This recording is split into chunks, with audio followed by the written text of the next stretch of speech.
This has been trending online. This young man uses hard-earned money to marry this young lady. Then through her chats later, he found out that the pregnancy she claimed was meant for her ex-boyfriend. And guess what will shock you? Her family knew all along that her ex-boyfriend impregnated her, and yet supported her and packaged her to marry this young man. But what saved this young man was her family wanted them to do a rituals where they would stick together no matter what. And then this young man refused to do that tradition and said he's a Christian, that he doesn't believe in it. And a friend of mine that both of us were reading this story was saying to me, oh, that's good for men. Now waiting good for men, maybe they suffer. And I said, for a stranger you know nothing about. And I did say something to her. If this were to be your brother, what would happen? I think I wish this for your brother. She almost beat me up. She was swearing, God forbid, I rebuke it in Jesus' name. I rebuke it. And I said, and then you forgot that this is someone's brother as well, and this is someone's child as well. So to you, your immediate brothers or male in your family, they are exempted, but you don't care what happens to another family. How did we get here?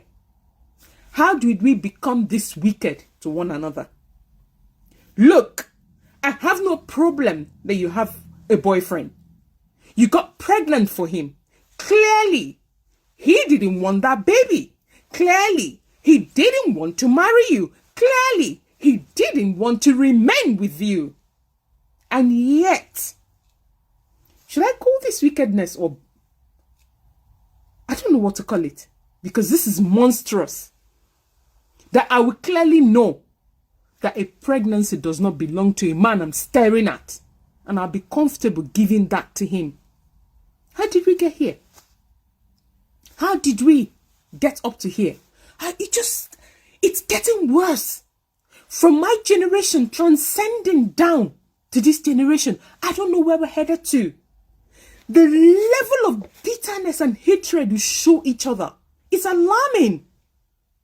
How did we get here? Should I call this one greed, or should I call this one poverty? What could be triggering this? I have no problem that she chose to marry this guy. But why must you give him a pregnancy that does not belong to him? If not that he suspected that something was still going on between this lady and her ex, and then looked at her child, guess what? This lady was still professing love for her ex. Even after the marriage, even after the wedding, she was still professing love for her ex. I don't get it. It's all